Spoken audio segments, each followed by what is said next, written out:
화요일 밤 찬양 예배로 하나님께 영광 돌리겠습니다. 사도신경으로 신앙 고백 드리겠습니다. 전능하사 천지를 만드신 하나님 아버지를 내가 믿사오며 그 외아들 우리 주 예수 그리스도를 믿사오니 이는 성령으로 잉태하사 동정녀 마리아에게 나시고 본디오 빌라도에게 고난을 받으사 십자가에 못 박혀 죽으시고 장사한 지 사흘 만에 죽은 자 가운데서 다시 살아나시며 하늘에 오르사 전능하신 하나님 우편에 앉아 계시다가 저희로서 산 자와 죽은 자를 심판하러 오심이라.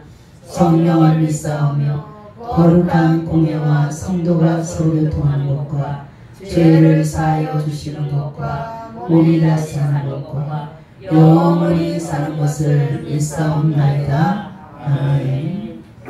찬송가 545장 찬양하겠습니다.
오늘의 성경 말씀은 예배소서 1장 15절로 23절까지 보시겠습니다.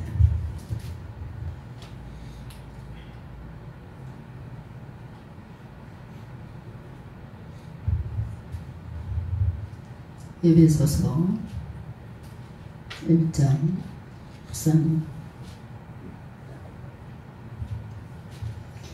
예배소서 1장 15절로 23절까지 제가 한 절, 여러분이 한 절 교독하겠습니다. 이를 인하여 주 예수 안에서 너희 믿음과 모든 성도를 향한 사랑을 나도 듣고 너희를 인하여 감사하기를 마지 아니하고 내가 기도할 때 너희를 말하노라.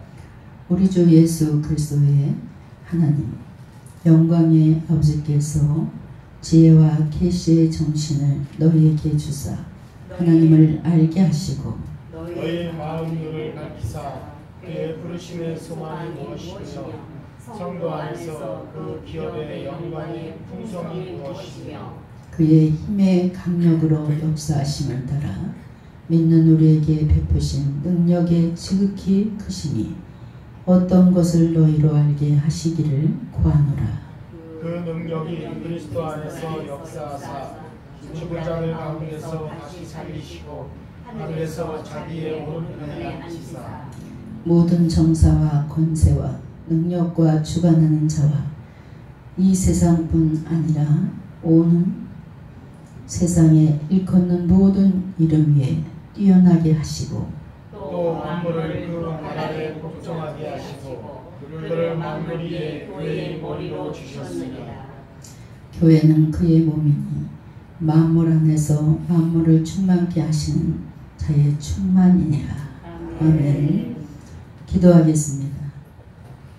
언약의 하나님, 시련 가운데서도 낙심하지 않게 하시고 주님의 약속의 말씀을 붙들고 살아갈 수 있는 믿음을 주시니 주님 감사합니다.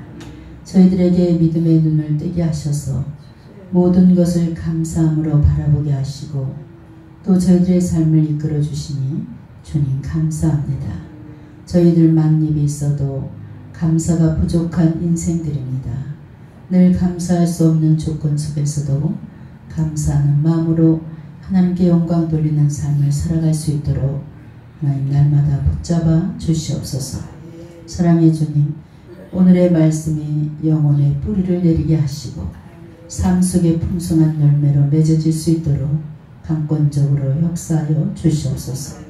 오늘 밤도 부족한 종을 마음껏 사용하여 주시사 주님의 영광만 나타내 주실 수 있도록 주님 함께하여 주시옵소서. 감사드리며 우리 주 예수님의 이름으로 기도했습니다. 아멘. 할렐루야. 오늘 말씀은 말씀에 의존하는 삶이란 말씀으로 은혜를 나누겠습니다. 한 사람이 사막의 길을 걷고 있었습니다. 이제 사막에는 물도 다 떨어지고 내리지는 태양빛이 정신이 가물가물해지는 정도로 이제 그는 사막 가운데 있었습니다. 요즘에 밖에 문 열고 나가면 아주 사우나실보다 더 뜨거워요. 115년 만에 처음 있는 일이라. 이렇게 이 사람도 사막 가운데 이렇게 정신이 잃을 정도로 가물가물해. 사방에 이제 다 모래밭뿐이었습니다. 그래서 절망스러운 심령으로 한참을 견디다가 이 사람은 어느 순간에 무슨 사람의 발자국을 발견했어. 그러자 그가 환호성을 치면서 좋아했습니다. 그리 멀지 않아서 이제 사람이 지나간 것을 보니까 이제 분명히 이곳에 어딘가에 마을이 있구나. 사람 발자국이 보이자 이 가까운데 이제 사람이 살고 있구나. 이렇게 안도의 그 한숨을 쉬었습니다. 그래서 그는 이제 이 발자국만 따라가자 해서 부지런히 발자국을 따라갔습니다. 근데 계속해서 따라가다 보니까 갑자기 그의 얼굴이 굳어졌어요. 절망스러운 표정을 짓면서 그 자리에 그냥 불쑥 주저앉았습니다. 왜 그렇습니까? 그가 발견한 한 가닥 소망의 발자국은 바로 자신의 발자국이었어요. 그는 넓은 지역을 빙빙 돌면서 계속해서 자신의 발자국을 따라갔던 것이었습니다. 성도 여러분, 이 사람이 느낄 수밖에 없었던 그 좌절감을 이해할 수 있는 사람들이 있을 겁니다. 나도 이런 좌절감에 빠질 때가 너무나 많았다. 인생을 다 한두 번씩 인생에 이런 경험을 하게 됩니다. 힘들게 걷고 또 걸으면서도 방향을 제시해 줄 만한 그런 도구를 찾지 못하고 자신이 어디로 가고 있는지조차 알지 못하고 그냥저냥 살아가는 그런 일을 경험한 성도들이 너무나 많습니다. 사막과 같은 세상에 갈 바 알지 못하며 방황하는 그런 인생들마다 목을 이제 죄는 그런 삶의 경쟁 속에서 허덕거리는 삶 속에 몸부림치는 성도들이 얼마나 많습니까? 조금 전에 사막에서 길을 잃어서 절망 속에 빠졌던 사람과 조금도 다를 바 없는 그런 인생을 살아가는 성도들이 많습니다. 때때로 험난한 삶을 해결해 줄 열쇠를 찾았을 때 이제 막 기뻐했지만 곧 그 기쁨은 허망으로 무너질 때가 있습니다. 또 큰 절망 속에서 자신을 내에 던져버리지 못하고 그 무엇인가를 움켜쥐려고 애쓰며 이제 하나님을 또 멀리할 때도 있었습니다. 인생의 참빛을 찾지 못한 사람, 이 황량한 사막과 같은 메마른 삶 속에서 벗어날 지혜를 얻지 못한 인생은 결국 거기에서 헤어나지 못하는 것을 볼 수 있습니다. 성도 여러분, 이렇게 황량한 사막과 같은 메마른 삶 속에서 인간의 절망된 삶, 또 초라한 삶, 이런 모든 삶을 변화시켜줄 유일한 길이 반드시 있습니다. 바로 하나님의 말씀이 인생의 방향을 제시해 준다는 것입니다. 성도 여러분, 말씀에 의존하는 삶을 살아야 돼요. 눈으로 볼 수 없고 손으로 만질 수 없는 영적인 삶을 살아갈 수 있는 여러분 되시길 주의 이름으로 축원합니다. 15절에 보니까 이를 인하여 주 예수 안에 너희 믿음과 모든 성도를 향한 사랑을 나도 듣고, 사도 바울은 믿음과 사랑을 말하고 있는 것을 볼 수 있습니다. 사도 바울은 본문에서 믿음을 어떤 방식으로 말하고 있습니까? 주 예수 안에, 분명히 주 예수 안에라고 확정 짓고 있습니다. 무슨 뜻입니까? 우리가 하나님을 믿되 예수 안에 있는 믿음을 말하는 것입니다. 우리는 다 누구나 하나님을 믿는다고 말하고 있습니다. 하지만 그냥 하나님을 믿는 것이 아니라 예수 그리스도를 통해서 믿는다는 것입니다. 하나님께서 예수님을 통해서 하나님의 뜻을 온전히 계시해주고 계신 줄 믿습니다. 십자가를 통해서 말씀하셨고 부활을 통해서 우리에게 말씀하셨습니다. 우리의 죄를 예수님께서 전가하셔서 십자가에서 진노하시고 심판하심으로써 모든 인류의 죄를 다 사해 주셨습니다. 바로 이러한 사실을 분명하게 믿는 사람이 믿음이 있는 사람입니다. 우리가 올바른 믿음을 가질 때 하나님께 감사하게 되고 감격함으로 날마다 하나님의 은혜에 묻혀 살 수 있습니다. 여러분, 우리가 예수 안에 하나님을 믿는 올바른 믿음을 가질 때 반드시 그 결과는 사랑으로 나타나게 돼 있습니다. 미움으로 가득한 사람이 뭐예요? 사랑할 수 있는 사람으로 변화된다는 것이에요. 성도 여러분, 우리가 자신의 믿음을 늘 말씀에 비춰보면 올바른 믿음에서 있는가 점검할 필요가 있습니다. 정말 난 믿음에 바로 서 있는 신앙인가? 이 시간 돌아보시길 주님의 이름으로 축원합니다. 믿음에 바로 서게 되니까 미운 사람이 없다는 거예요. 여러분, 세상을 살아가면서 미운 사람이 불쌍한 사람, 정말 그 영혼이 불쌍하구나, 이렇게 바뀌어야 되는 거예요. 내 안에 누군가 증오하고 미운 사람이 아직도 남아있다면 내 믿음은 아직도 모르는 거예요. 정말 누군가를 미워하게 되면 그 미움이 어떻게 긍휼함으로 바뀌고 그 영혼이 불쌍해 보입니다. 여러분, 믿음에 바로 서게 되면 이 세상 살아가면서 미운 사람이 없다는 거예요. 오히려 그 영혼이 너무 불쌍한 거예요. 오히려 그 영혼을 위해서 기도하게 되는 거예요. 믿음이 있는 자는 모두를 사랑할 수 있는 사랑의 사람이 된다는 것입니다. 여러분, 내가 과연 사랑의 사람입니까? 원수 같은 사람, 이 사람이 불쌍한 영혼으로 보이게 되고 내 마음에 미운 사람이 전혀 없다는 것이. 저도 목회를 하게 되면 하다 보니까 뭐예요? 아니, 그냥 혼신을 다해서 최선을 다해서 도와줬더니 마귀의 눈꺼풀이 그냥 뒤집어져서 뭐예요? 오히려 그냥 역으로 나올 때가 참 많아요. 근데 제가 지금 하나님 앞에 이 목회자가 돼서 감사한 것이 아니라 그렇게 아무리 공격을 하고 목회자를 비방하는 이런 성도라 할지라도 내 마음속의 미움은 요만큼도 싹트지 않는다는 거. 이것이 너무나 감사한 거. 오히려 그가 측은해 보이고 불쌍해 보이고 안타까워 보일 때가 많습니다. 어떻게 하면 좋나. 이렇게 안타까운 마음으로 걱정이 되고 기도가 되는 것을 볼 수 있습니다. 여러분, 이것이 바로 온전한 믿음인 줄 아시기 바랍니다. 저도 집사 생활을 할 때 왜 신앙의 걸림돌이 되는 사람들이 없겠습니까? 집사 시절 때 믿음이 부족할 때는 미운 사람도 너무 많았어요. 증오가 부글부글 끓는 이럴 때도 너무나 많았습니다.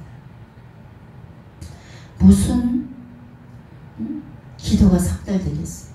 내 마음에 아주 미움이 가득 차 있는데 무슨 여기 와서 2시간을 기도한들 기도가 상달되겠어요.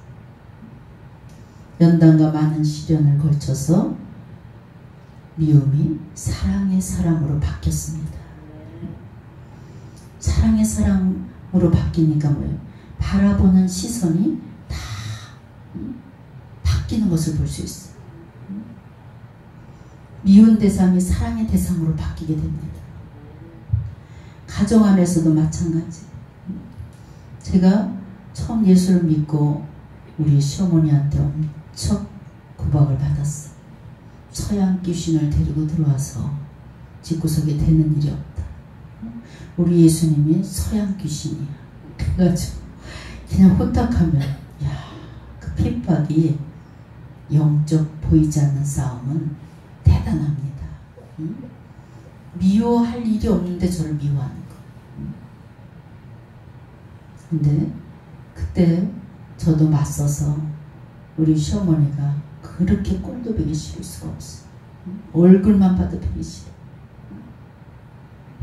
또 예수 믿는 사람 계속해서 비꼬는 거. 누군가의 시어머니에게 숨을 봐야 돼. 우리 딸들이 결혼을 해서 1년을 조금 넘어서 2년 차가 되니까 그때부터 누구 흉을 했냐? 시어머니 흉을 했는 거야. 어쩌고 저쩌고 저쩌고. 이야, 이것도 보통 일이 아니구나. 그래도 조금 더 있어봐. 계속해서 흉 봐. 근데 이제 8년 차가 되고 10년 차가 되니까 엄마, 우리 어머니 너무 불쌍해. 너무 불쌍하더라고. 이렇게 바뀌는 거야. 저도 그랬어요. 저도. 우리 시어머님이 얼마나 깐깐하신지. 예. 거기 우리 옆집에 할머니가 보니까 내 친구 아주 원피스를 괜찮은 거 입었더라. 너무. 그거 둘째 며느리가 사서 보냈더라. 요즘에 그 가라가 유행이다. 그러면 알아차려야 돼. 그래서 사서 보내면 다시 밖으로 와. 바꿔오라. 근데 그때는 제가 믿음이 없으니까 자기가 뭐 날 해준 게 있나? 업고 다녀도 시원찮은 판에 그냥 유행되는 건 다 사서 내려보내라고. 며느리가 서울에 저 혼자 있었어. 다 지방에 있어. 그냥 요구하는 게 왜 저렇게 많어? 그냥 시어머니가 뭐 말 떨어지자마자 제가 토를 달아가지고 계속했어. 불평, 불만을 늘어놓는 거야. 시어머니 전화 오면 또 받지도 않았어. 바쁜 척하고 안 받고. 근데 예수 믿고 제가 거듭나고 나니까 상대를 바라보는 시선이 바뀌었어. 여러분, 그래도 며느리 중에 내가 다 보는 안목이 있고, 네가 사다 주는 건 다 세련됐더라. 나를 좋아하니까 나보고 사달라고 그러는구나. 또 나보러 제주도 여행을 보내달라는 것은 내가 며느리 중에 제일 맏며느리니까 편하니까 그런가 보다. 이렇게 생각이 바뀌는 거예요. 그다음에 어머니가 불쌍해지고 소중한 분으로 바뀌는 것을 봤어요. 그래서 어머니하고 그 끈끈한 정은 미움의 정부터 시작됐어요. 그래서 여러분, 미운 정이 더 무서운 거예요. 미움의 대상하고 헤어져 봐요. 더 눈물이 펑펑 쏟아져. 여러분, 예수 믿는다고 다 믿음이 있는 사람인 줄 아십니까? 가짜 예수쟁이들이 너무 많아요. 지금 바리새인 믿음을 가진 직분자들이 판치는 세상이라 믿는 자들이 얼마나 하나님의 영광을 가리고 있는지 모릅니다. 여러분, 예수 안에 있는 믿음을 가진 자는 마음에 미움이 전혀 없습니다. 나를 욕하고 해하는 자가 있다 할지라도 미움보다는 참으로 안쓰럽다, 안타깝다. 오히려 깨닫는 영을 부어주시고 회개의 영을 부어주시옵소서. 이런 기도가 되는 것을 볼 수 있습니다. 여러분, 예수 안에 거하는 믿음이 생기게 되면 저절로 하나님의 말씀을 가까이 하게 되고 하나님을 찬양하게 되고 기도하게 되는 줄 믿으시기 바랍니다. 그래서 우리 직분자들은 세상의 어느 곳에 가든지 예수의 향기가 나야 돼요. 남에게 헌신하는 그런 삶을 살아야 됩니다. 16절을 보니까 사도 바울은 에베소서 교회의 성도들과 관련해서 두 가지를 말합니다. 하나는 감사요, 또 하나는 기도입니다. 감사는 왜 했습니까? 훌륭한 믿음 안에 있었기 때문에 감사하는 것을 볼 수 있어요. 여러분, 나에게 믿음이 있다는 걸 감사하세요. 뭘 감사할 일이 있어? 천국 갈 수 있는 티켓이 있는 게 이게 감사지. 무슨 감사겠어? 또 하나는 기도입니다. 에베소 성도들이 믿음도 좋았고 또 사랑도 실천했던 믿음의 성도들이었기 때문입니다. 또 그들은 기도하는 성도들이었습니다. 한국교회가 가지고 있는 가장 큰 약점을 꼽는다면 무엇이라고 생각합니까? 성도들이 예배를 드릴 땐 그 경건하고 순결한 모습들이 일상생활로 돌아가면 연결이 안 되는 거예요. 교회 생활하고 세상에 나가서 생활하고 일치가 되고 연결이 돼야 되는데 교회 생활 따로 세상에 나가서 생활이 따로따로해요. 그러니까 하나님의 영광을 가리게 됩니다. 여러분, 성도는 하나님의 말씀을 생활에 옮겨 심어야 돼요. 이 말씀이 여러분 생활 속에서 날마다 싹이 나고 열매가 맺어져야 되는 줄 믿습니다. 행함이 없는 믿음은 죽은 믿음입니다. 아무런 소용이 없는 믿음이에요. 우리 모두는 하나님의 계시대로 움직여지는 믿음을 가지시길 주의 이름으로 축원합니다. 신앙생활을 막연하게 하는 것이 아니라 적극적으로 영적으로 할 수 있는 여러분 되시길 바랍니다. 영적 생활이 무엇입니까? 하나님의 계시의 말씀대로 살아가는 것이 영적인 생활이에요. 장로도 권사도 그들의 생활의 면모를 다 들여다보면 하나님의 말씀이 조금도 묻어있지 않는 그런 직분자들이 너무나 많습니다. 특히 교회 안에서 장로 직분을 받은 분들, 안수 집사님을 직분을 받은 분들, 또 권사 직분까지, 이런 분들은 즉 삶이 말씀이 돼야 되고 말씀이 삶이 돼야 돼요. 그래야 정말 예수 믿는 사람이 다르구나. 내가 좀 희생하고 내가 좀 헌신했어. 여러분, 어떤 계기가 되면 내가 얼마만큼 남에게 헌신했나. 결혼식 때, 장례식 때, 이럴 때를 보면 내가 남에게 헌신한 그 삶의 그 열매들이 그때 우리가 알아볼 수 있어요. 여러분, 남에게 인정받는 사람은 하나님께도 인정받게 되는 줄 믿으시기 바랍니다.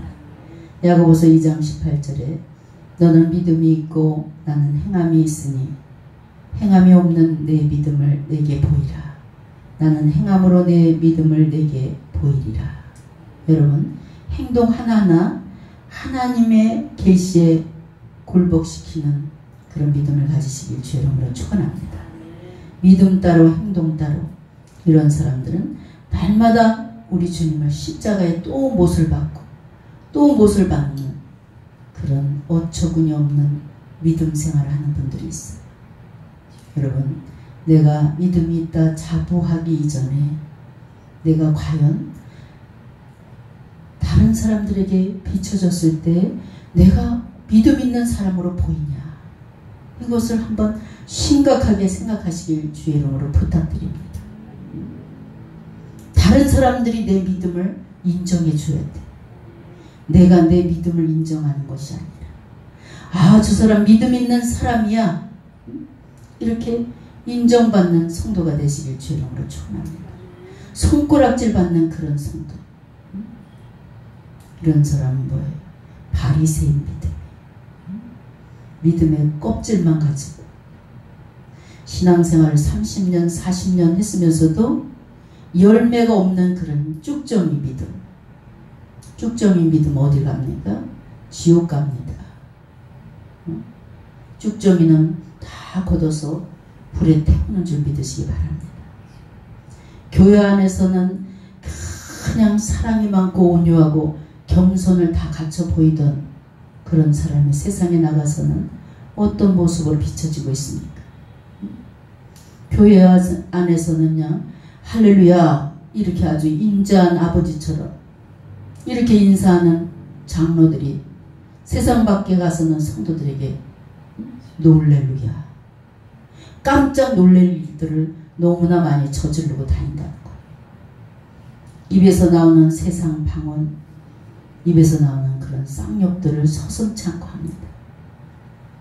욕자라는 사람은 하나님이 주신 그런 방언이 전혀 안 돼. 세상 방언만 잘하는 것을 볼 수 있어요. 입만 열면 남의 말을 하는 사람들, 부정적인 말을 하는 사람들, 이런 사람들은 잘못된 것만 찾아내. 이런 사람들. 여러분, 우리는 긍정적인 사람이 되시기 바랍니다. 안 되는 것도 되게 하신 하나님이에요. 우리 하나님은요, 안 되게 하는 하나님이 아니에요. 되게 하시는 하나님, 열매 맺게 하시는 분이에요. 쭉정이를 싫어하시는 분이에요. 이렇게 부정적인 사람은 어떻게 그렇게 허점을 잘 집어내는지 몰라요. 우리 교회도 그런 분들이 있어요. 아주 너무 정확하게 잘 집어내는 그런 또 은사도 하나님께서 주시나. 어떤 목사님이 설교 때 본문에 겸손이라는 말이 무려 5번 나옵니다. 여러분, 오늘 본문에 겸손이라는 말이 5번이나 나와요. 이렇게 5번을 강조했다. 그래서 한참 목사님이 열심히 설교를 하고 있는데 맨 앞에서 손을 번쩍 들더니, 어떤 집사님이 손을 번쩍 들더니 목사님 이렇게 부르더라는 거예요. 그러니까 막 진지하고 정말 뜨겁게 예배가 시작해서 막 은혜가 충만한데 목사님 하니까 다 홀로덩 깨는 거. 좀 무슨 말인가 하고 아니 왜 그러냐고 이렇게 물어봤더니, 저기요, 지금 목사님께서 본문에 겸손이 이게 5번 나온다 그랬는데 제가 그걸 쉬어봤더니 4번이더라고요. 5번이 아니고 4번이에요.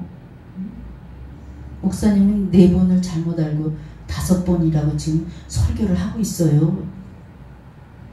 목사님 얼마나 화가 났겠어요. 그냥 예배 분위기를 다 깨는 거예요.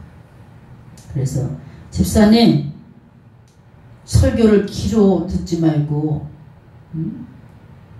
심령으로 말씀을 받아 먹으면, 지금 심령으로 말씀을 받았다면 4번, 5번이 문제가 아니라 겸손이 문제입니다. 겸손이.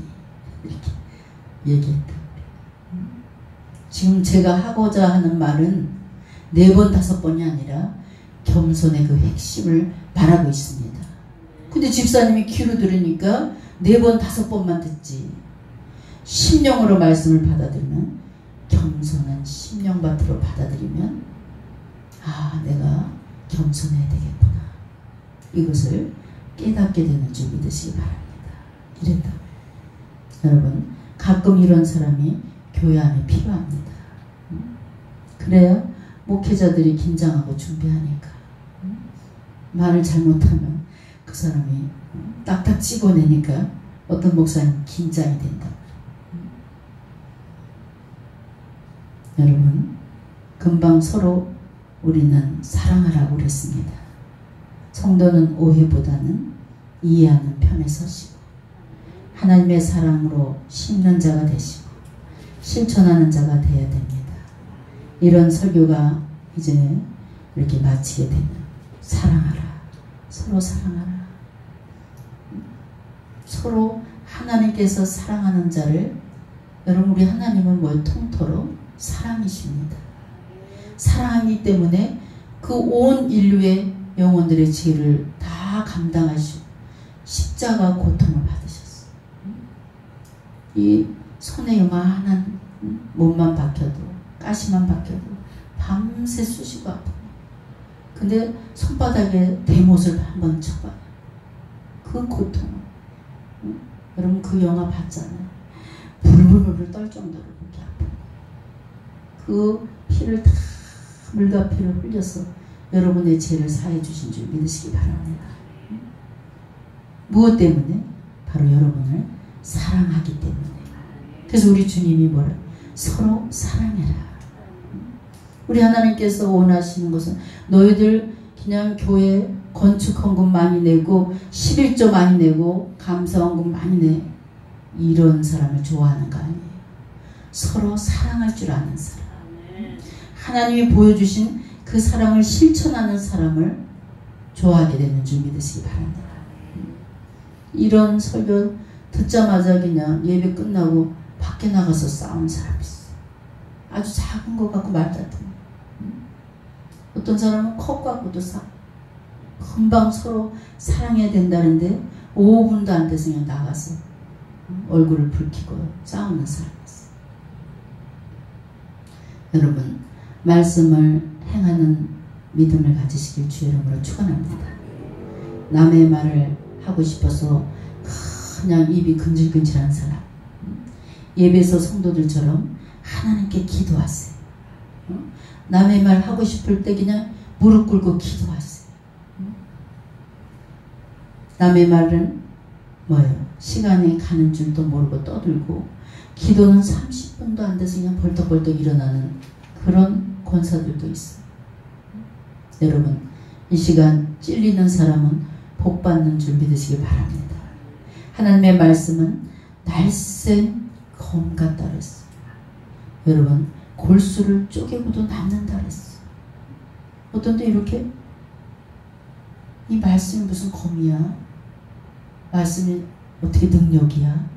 그냥 말씀이지, 이런 분들이 있어요. 이 말씀이 검인 것을 체험하세요. 말씀이 능력인 것을 체험하세요.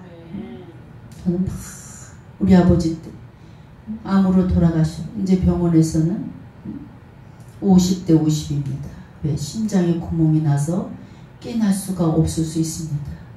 50% 생각하시고 수술하세요. 그랬을 때 기도했습니다. 하나님이 나만 장군이 요단강의 몸을 7번 담그니 나은지라. 확실히 고쳐주신다는 거예요. 그 문둥병이 7번 요단강에 몸을 담갔더니 깨끗하게 나았다는 거예요. 너희 아버지도 암병을 깨끗하게 고쳐주리라. 응답을 탁 받고 제가 우리 여동생이 다 깨웠어. 금난교에서 철야, 야, 아버지는 방광암으로는 절대로 돌아가시지 않는다. 하나님께서 치료해 주신다고 말씀하셨어. 그래서 우리 아버지는요, 하나님 영광 받으시려 방광암은 깨끗이 났어. 근데 심장으로 돌아가셨어. 심장병.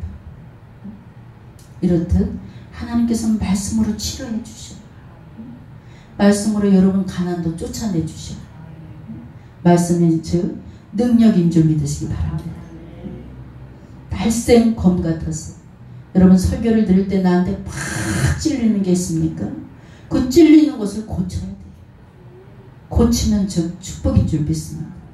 왜 예수 믿으면서 10년이 되고 40년이 돼도 내 모습 그대로 그냥 변하지 않고 거듭나지 않고 내 성질 그대로 살아가시는 분들이 있습니까?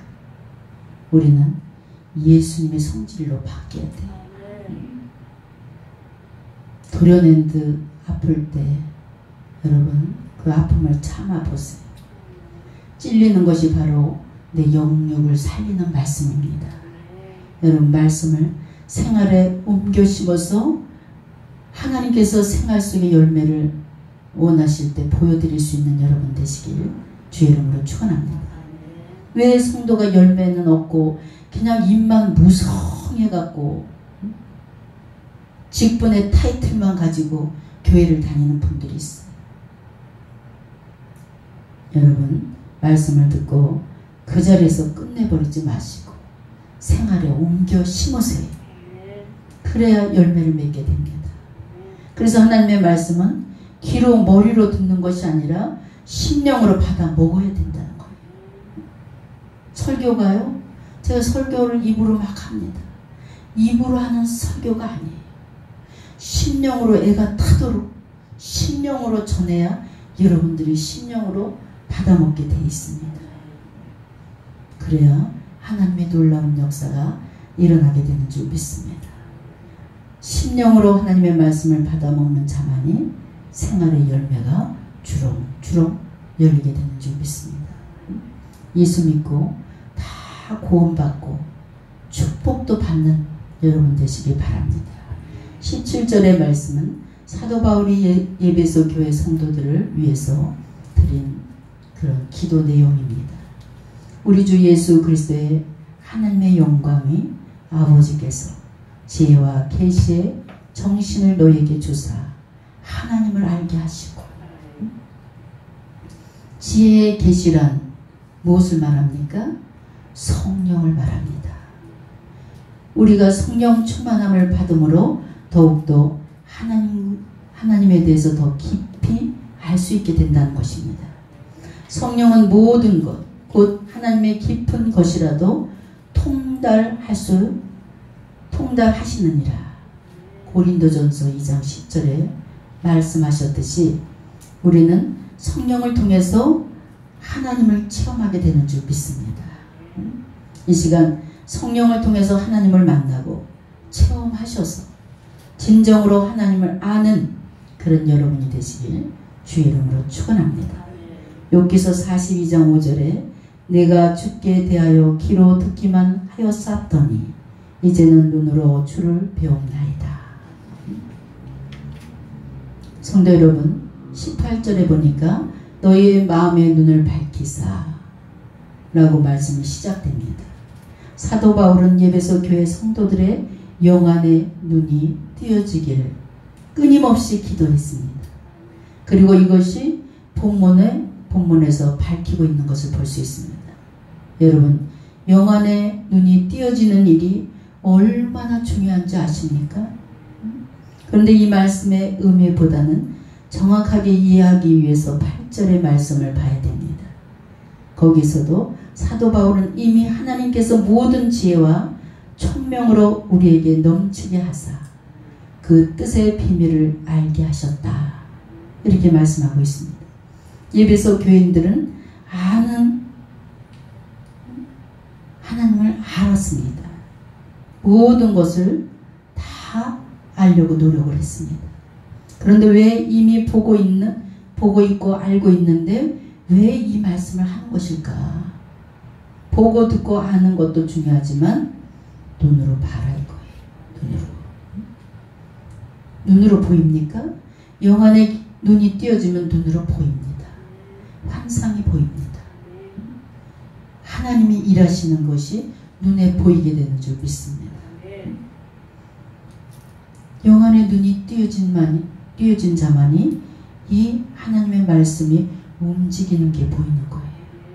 그렇기 때문에 여러분, 영안의 눈이 띄어지게 하나님 나를 도와주세요. 기도할 수 있는 여러분 되시길 주의 이름으로 축원합니다. 유대인들이 어떤 이들입니까? 혈통으로는 아브라함의 자손들이 신앙의 경력인데